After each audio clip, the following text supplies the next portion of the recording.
ക്രിസ്തു യേശുവിനാൽ അനുഗ്രഹിക്കപ്പെട്ട എൻ്റെ പ്രിയ സഹോദരീസഹോദരന്മാരെ, ഏവർക്കും കർത്താവ് യേശുവിന്റെ നാമത്തിൽ സ്നേഹം വന്ദനം ചെയ്യുന്നു. എങ്ങനെയവരെയും കർത്താവ് അനുഗ്രഹിക്കട്ടെ. ആമേൻ. സങ്കീർത്തനം 107:20. അവൻ തന്റെ വചനം അയച്ച് അവരെ സൗഖ്യമാക്കി. സുവിശേഷം സൗഖ്യത്തിന്റെ ഒരു അടിസ്ഥാന പാറയാണ്. അതിൽ വീട് പണിയുന്നവരെല്ലാം സൗഖ്യമുള്ളവരായിത്തീരുന്നു. അവർ വേനലിൽ വാടിപ്പോകുന്നില്ല. അവർക്കൊന്നിനൊരു കുറവുമില്ല.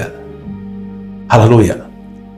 ഈ സുവിശേഷത്തിലെ വചനങ്ങൾ ജീവവൃക്ഷത്ത് അലങ്കാരമായി നിൽക്കുന്ന പുഷ്പങ്ങൾ പോലെയാണ്.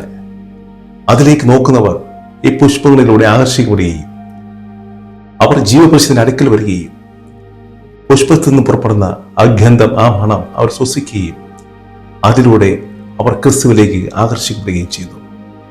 അതുപോലെ ക്രിസ്തു യേശുവിലേക്ക് വിളിച്ചു ചേർക്കപ്പെട്ടവരാണ് നാം ഓരോരുത്തരും. ഹല്ലേലൂയ. ശരീരം ബലഹീനമാണ്. രോഗം അതിലേക്ക് കടന്നു വരുമ്പോൾ ശരീരം ബലഹീനമായി മാറുന്നു. എന്നാൽ കർത്താവിന്റെ വചനത്തിന് നമ്മെ സൗഖ്യപ്പെടുത്തുവാനാകും. താൻ ബലഹീനരായിരിക്കുമ്പോൾ കർത്താവിന്റെ വചനത്തിനായി ദാഹിക്കുക. അവൻ തന്റെ വചനം അയച്ച് താൻ അരുളി ചെയ്തതുപോലെ നമ്മെ സൗഖ്യപ്പെടുത്തും. പുതിയ നിയമത്തിലേക്ക് വരുമ്പോൾ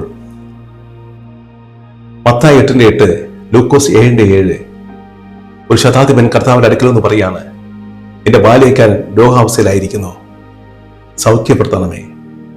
കർത്താവിനോട് പറഞ്ഞു, ഞാൻ വന്നവനെ സൗഖ്യപ്പെടുത്താം.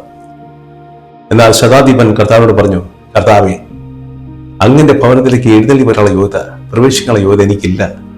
അവിടുന്ന് ഒരു വാക്ക് കൽപ്പിച്ചാൽ മാത്രം മതി, എന്റെ ഭൃത്യൻ സുഖം പ്രാപിക്കും. ഹല്ലേലൂയ. പ്രിയ സഹോദരനെ, വചനത്തിന് നമ്മെ സൗഖ്യപ്പെടുത്താൻ കഴിയും. വചനമുള്ളിടത്ത് സൗഖ്യമുണ്ട്. വചനം നിന്റെ മനസ്സിലുണ്ടോ, ജീവിതത്തിലുണ്ടോ, നിന്റെ ഭവനത്തിലുണ്ടോ, അവിടെ സൗഖ്യമുണ്ട്. അവിടെ അന്ധകാരത്തിനോ പൈശാചിക ബന്ധനങ്ങൾക്കോ നെഗറ്റീവ് എനർജിക്കോ ഒരധികാരവുമില്ല. അതെല്ലാം നീങ്ങിപ്പോകും. ഹല്ലേലൂയ. സൗഖ്യം നിന്റെ വീട്ടിലുണ്ടാകണമെങ്കിൽ വചനം ഉണ്ടാകണം. നിന്റെ അതരത്തിൽ കർത്താവിന്റെ വചനം ഉണ്ടാകണം. ഹല്ലേലൂയ. പ്രിയ സഹോദരനെ, കണ്ണടയ്ക്കാം, പ്രാർത്ഥിക്കാം. കർത്താവേ, ശതാധിപനെ പോലെ എളിമയോടെ പ്രാർത്ഥിക്കുവാൻ ഞാൻ ഹൃദയങ്ങളെ തുറക്കണമേ. പ്രാർത്ഥിക്കുമ്പോൾ കർത്താവേ, ഹൃദയം തുറന്ന്, ഉള്ളം തുറന്ന് വേദനയോടെ പ്രാർത്ഥിക്കുവാൻ, അവിടുത്തെ വചനത്തെ പ്രാപിക്കുവാൻ ഞങ്ങളെ സഹായിക്കണമേ. പ്രാർത്ഥനയുടെ കൽപ്പിയായി സ്തോത്രം. യേശു ക്രിസ്തുവിന്റെ നാമത്തിൽ തന്നെ. ആമേൻ.